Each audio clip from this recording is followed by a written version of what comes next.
Welcome to the Victoria Anarchist Bookfair's week of podcasts and performances featuring local, national, and international activists and authors.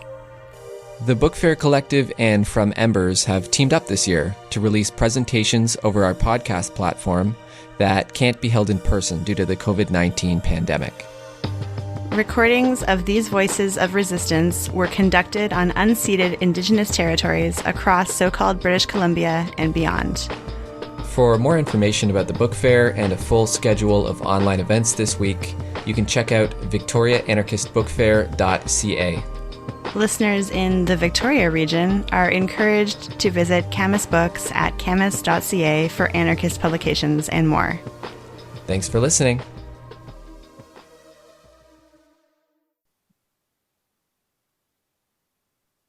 The Victoria Anarchist Bookfair Collective would like to acknowledge the interview you are about to hear with Tsastilqualus of the House Umbas from Kwakwaka'wakw territory is simultaneously occurring on unceded Lekwungen territory in so-called Victoria and on unceded Wasanish territories. Thank you all for attending this special podcast featuring an interview with Tsastilqualus Umbas, warrior, grandmother, and matriarch. My name is Kimberly Croswell, and I am privileged to have this opportunity to ask Tsastilqualus about her life and views on how Indigenous resistance can be combined with cultural renewal to realize ecological sustainability and Indigenous sovereignty. Tsastilqualus has taken part in many actions. For years, she has been involved in fighting fish farms and clear cuts in her traditional unceded territories to ensure the survivability of wild salmon. Tsastilqualus is currently in the process of rematriating the lands she calls home. She is the founder of the Matriarch Camp, located on unceded Mamtagila territory, where she recently installed a tiny big house. Tsastilqualus, I'm honored to have you join us today to share your wisdom. Thank you for your time. I'm curious to know everything you have to tell me about Indigenous resistance and cultural renewal and how they are intertwined. But first, I think we need to know a little bit more about Mamtagila territory.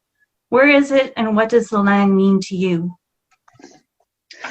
Mamtagila territory that we're moving the little house at is in Halidi, which is a place of healing, and that is located by what is previously known as the Kelsey Bay Sayward area.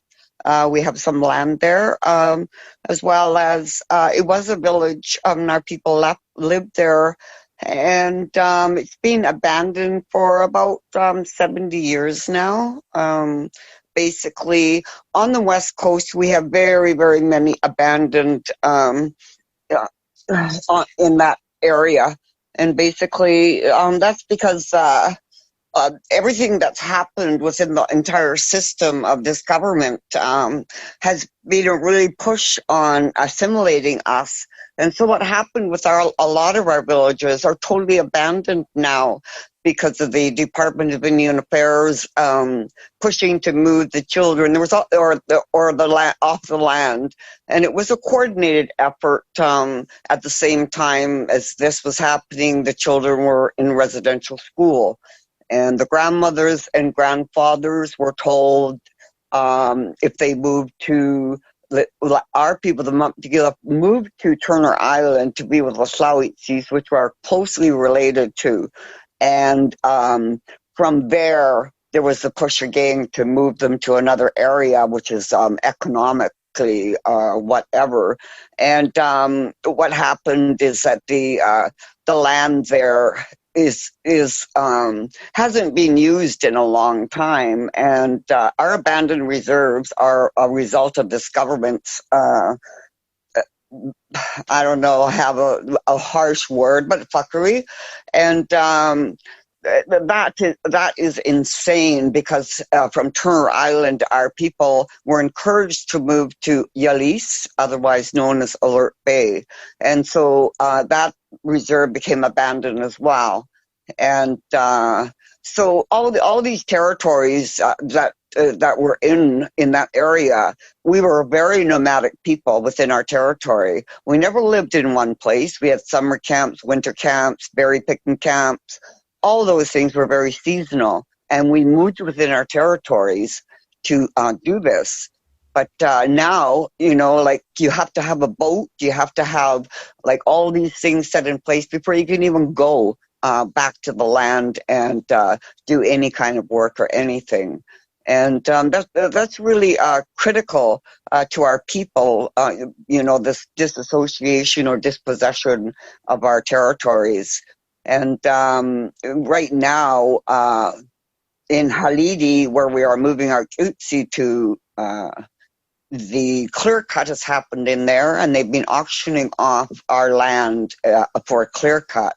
We have an INAC chief who is very corrupt, and he is Slawitsis. And what happened when he became an elected chief, he enacted ban custom law, which made him chief for life. And what he did, the first thing he did was put my people into extinction. The Montegila people do not exist on any nation or anything like that. There's only the Slawitsis. And this is really, really deadly stuff that's being done in our territory, because we have fish farms and we have the logging clear cut that's happening within our territories.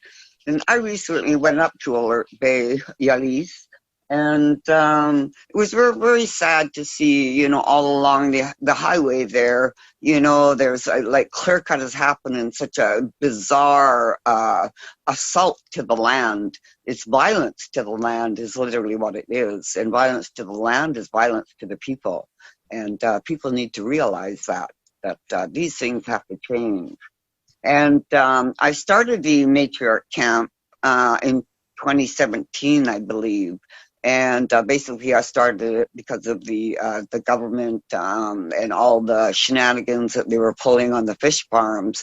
Like holding out the carrot and saying, "Oh, well, wait for the renewal. If things are coming up in renewal." Meanwhile, they knew all along they were not going to be moving.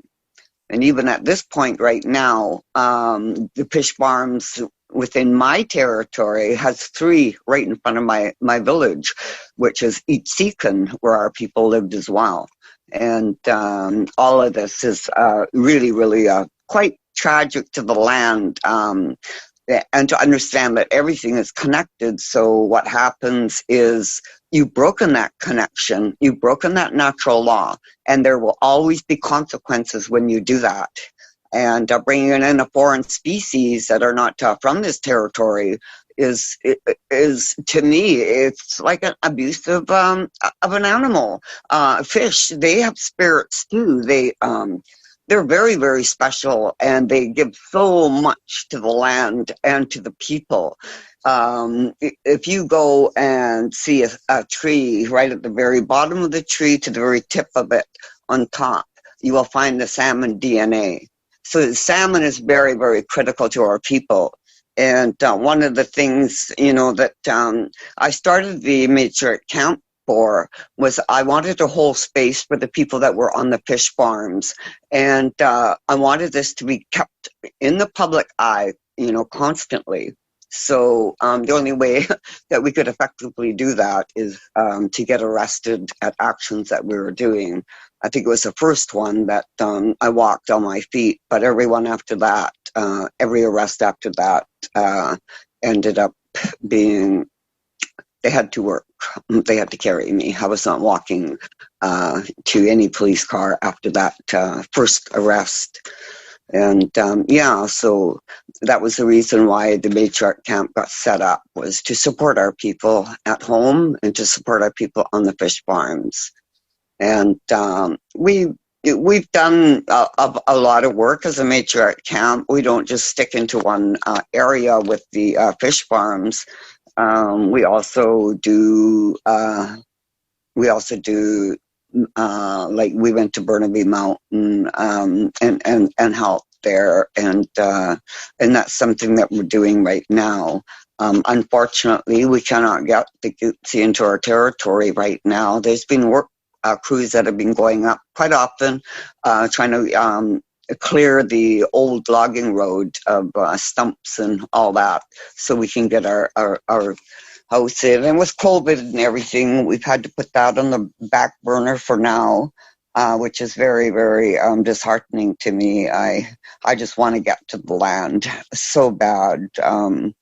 Moving back to the land is one of the most important things as Indigenous people that we can do to honor our ancestors, to honor the teachings. I think it's very, very important that we go into our traditional territory and live there, make use of it.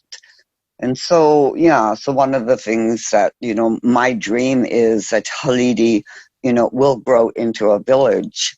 And I think that's one of the things that I think society has to move towards, is more like a village plan, other than, damaging the land and damaging, the food sources of all the animal kingdoms that need it. And so, it's quite critical that we did the work that we did, and I think we've done really well. We went to Swanson Island, and we stayed there for about 3 months altogether. It was very, very sad to see the salmon being in those pens like that. Like I said, that's abuse to an animal, to a fish. And they are our relative. We all have strong, strong connections to the animals, to the super beings. And this is all, part of our teachings. And so I think I, kind of covered that. I kind of ramble on, but oh, you did well. That's so in depth, and I'm so appreciative of learning more about your background. You started talking about the Matriarch Camp, and I'm curious to know, what is rematriation? If you can define what rematriation means, and how did the process begin for you? Rematriation, to me, is one of the most important things that need to happen, and the area that is really, really important is the matriarchs, and we've been pushed back to the matriarchs for a long time now, and the government, knew that the woman had power, that the women were respected, and they had the ear of the men. And we were the diplomats, the caregivers, the life givers, and all those, those areas. And so rematriation is moving back to the land, and it's also standing up as women and taking our place where we were meant to be, which is the front line. And one of the reasons why we do the front line and women is that as women, when we have exhausted every avenue that can be taken, it is then when we turn around and say to the men, come, we need you. And this is one of the most important things to me. I'm all about holding up our women and our youth. Those are my areas that I think are very critical to be involved in. And one of the things that with all of that, it's like there are a few things that for example, that for myself, we stay within the natural laws.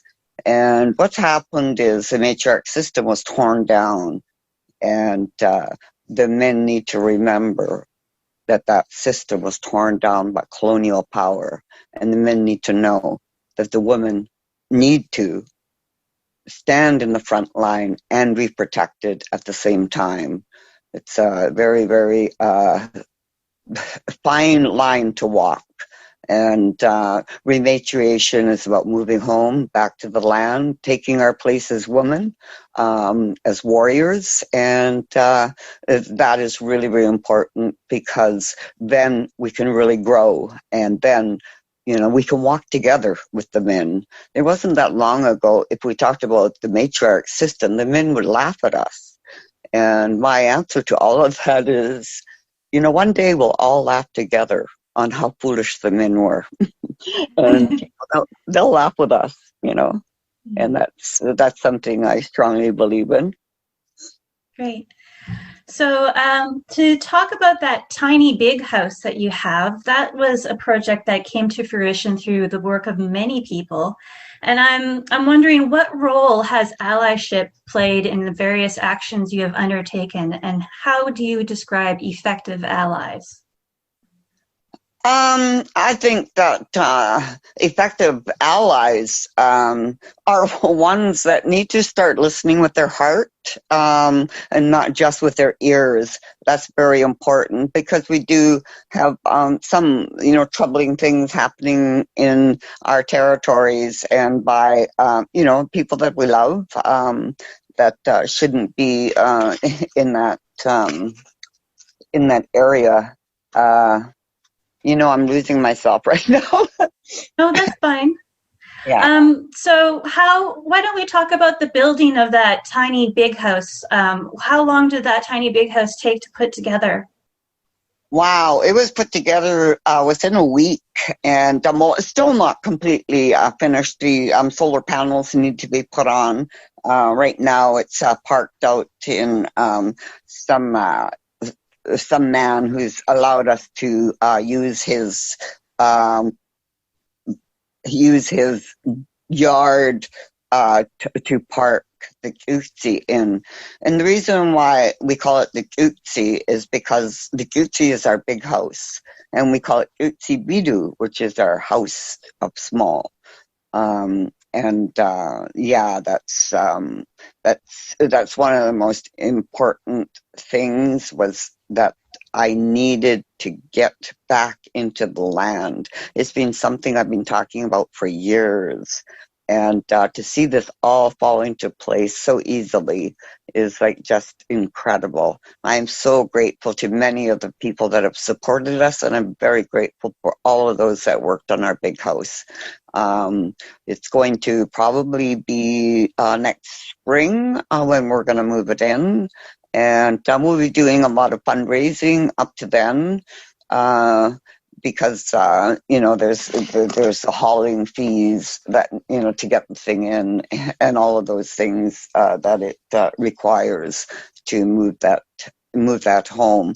We've been very lucky to have crews going in with Makola, my son, and doing a lot of clearing of the old logging road so that we can get the house in without too much of a struggle or any damage to our little house. And the reason why I picked Halidi is it's a place of healing, as well as it's right at the clear cut. And the fish farms are only a 30-minute speedboat ride from where we're putting our Gutsi, so we'll be able to have access and be able to deal with and be a thorn in the side of the fish farms and the clear cut that's happening within our territory. No one has come to the people and asked permission for this to happen. This rogue chief has asked no one to have this happen. And I went up on the Martin Sheen and spent a week traveling up the coast with them. And there's a lot of stuff that we seen that were very, very troublesome. One of the things that came to light was when we were on the boat, we seen a barge way off in the distance, and I noticed that it had a crane on it, and I was watching it, and the crane was lifting substance from the barge and plunking it into the ocean. And that was very disturbing. You could see the water coloring, and it was quite a distance away, and we also could smell whatever they were dumping into the ocean. And so, being concerned about all of that and not knowing anything, one of the crew members phoned, and what we found out was that it's a legal dump zone, is what it's called, and there's about 20 of them along the coast of this area, and so that's. I'm petering. Sorry. Yeah, no, you're doing great. So my next question is about our recent history that we all shared together. Last winter, you were also a prominent figure among the Indigenous youth occupying the British Columbia legislative buildings. Mm-hmm. You and they, alongside everyone who joined you, stood in support of the Wet'suwet'en sovereignty as the Canadian state and Coastal GasLink threatened their territories with a frack gas pipeline. What was your role on the steps of the legislature last February and March, and what do you think became of the protests? My role was that I was an elder, as an elder, and as an auntie to all the youth that were there. And it was a powerful, powerful time to see all of this fall into place. And one of the things that I really, really thought was important was probably 99% of the time it was Indigenous people that spoke. And that's something in itself. They raised the bar there, as far as I'm concerned. So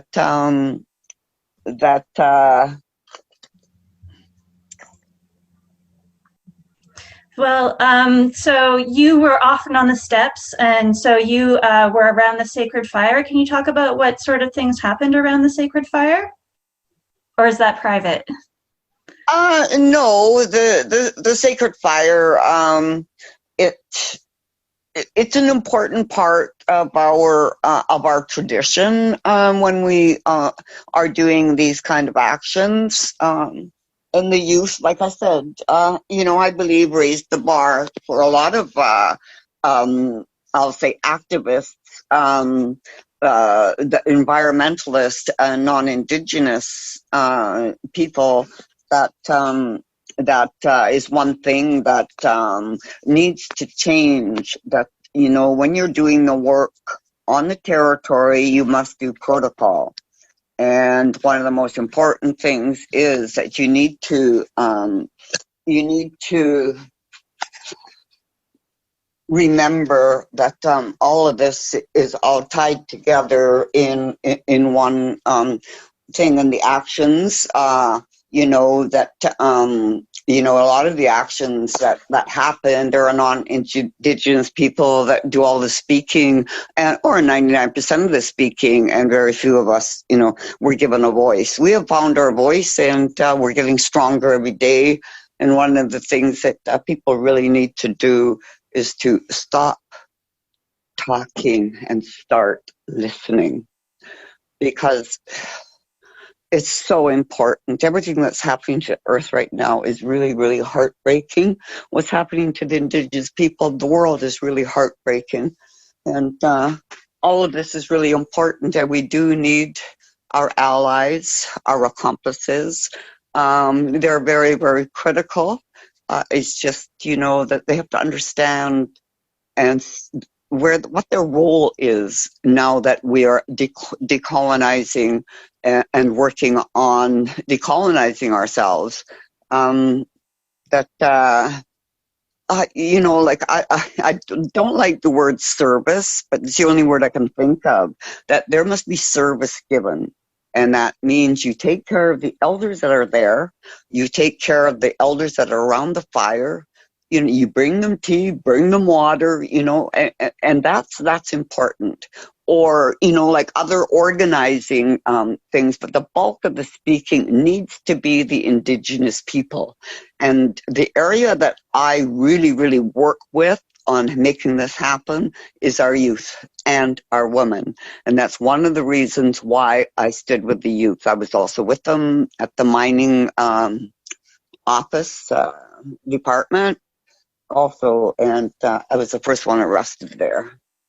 And it was really funny because, one of my friends was out there, and I guess they were talking about who they were going to grab first. They decided they were going to grab me first. And she looked at them and she said, "Be ready for a shit show." And that's what happened. That's what happened. Totally. And the second time that we went to the ledge was very, very powerful. We, I don't know how we met. Well, no, I do. It's the ancestors. They're covering our tracks all over the place, and like I was so surprised, like that we were able to go in the second time with nobody noticing and everything, and it was very, very powerful. And when we're on the bottom steps, from the main entrance. I looked at somebody and I said, well, we need to get closer. So I went up to the stairs that they were at the ceremonial entrance, and I sat down. And then I started putting my hands up saying, come, come, come. And everybody just ran in. It was so perfect. And, the youth, I am so inspired, and they give me so much hope and inspiration to keep doing this work, and to keep holding the youth up. And you'll notice at events now I speak less and less, and the reason why I do that is because I really believe in the thing of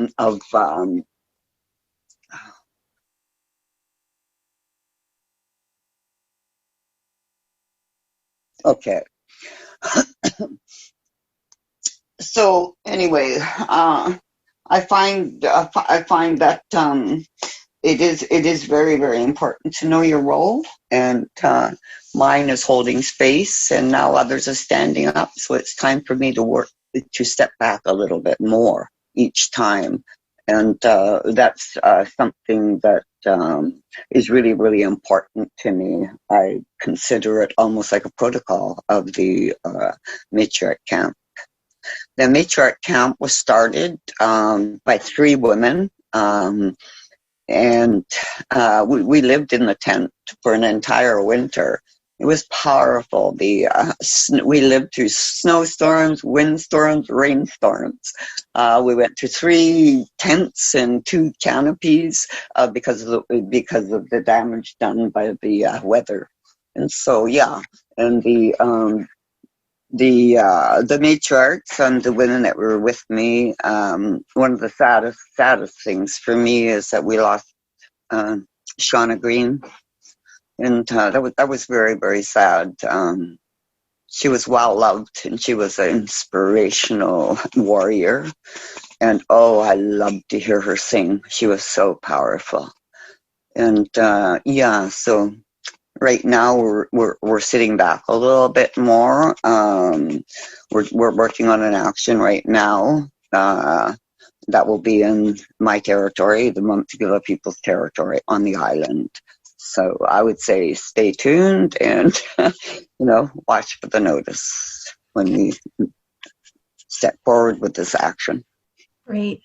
So my last question is just to ask you in general: is there anything you would like to add?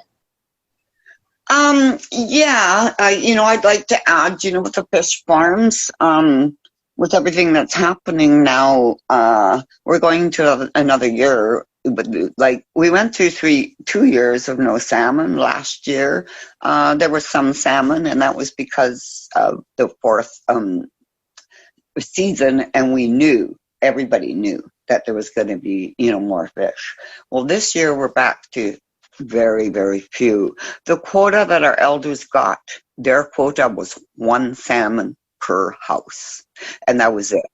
I am going through the second time of my freezer being empty of any salmon, and there was a lot of dogs and humpies out there, but that is not our preferred fish, and it also is a fish that we use specifically for soups. Pink salmon is the one that it gives us all the nutrition that we need. And, to me, it's really, really important for people to realize that, that when we talk about the ocean, we talk about the Pacific Ocean, the, Mediterranean Sea and all those things. People really need to realize there is only one ocean. And that's detrimental in how we walk forward and how we realize that this has to happen. And also, I'd like to say that, since time immemorial, salmon has been part of our DNA. and my people will start suffering soon from lack of DNA. And that's very, very troublesome. There are times that, that I'm just crushed by what's happening around us. And there are times that I feel incredibly strong. And I'm moving towards a pretty strong again, which is just a really, really good place to be in. The salmon is so important to our people. It's, it's part of our culture. It's in our singing, it's in our dancing, it's in our teachings, and all of that. And our people will start suffering. There's a term that some of us use. It's called Indian sick, and this is what's going to happen. And that's very, very troublesome, especially for a matriarch who holds the youth and the children really, really close. Well, thank you, Tsastilqualus. If you say you're going to be doing some fundraising, if in the interim somebody who hears this wants to send an e-transfer your way, how can they reach you? To the Matriarch Camp at gmail.com. Great. Yeah. Thank you very much for your time today. I really appreciate you sharing your wisdom and telling people what's going on with you and your territory. And I wish you all the best in these next days and years to come. Thank you so much. And thank you for doing this interview. It's really, really important, that I try never say no to anything, because this is so, so important to all of us. This ocean, provides so much to our people. It's our grocery store, and our payment is to be stewards of that water. From Embers is a show produced about anarchist ideas and practice across so-called Canada. Every week we spend about an hour going in depth about ideas, histories, and ongoing struggles that we think are important. We're a part of the Channel Zero Anarchist Podcast Network. You can check it all out at fromembers.libsyn.com.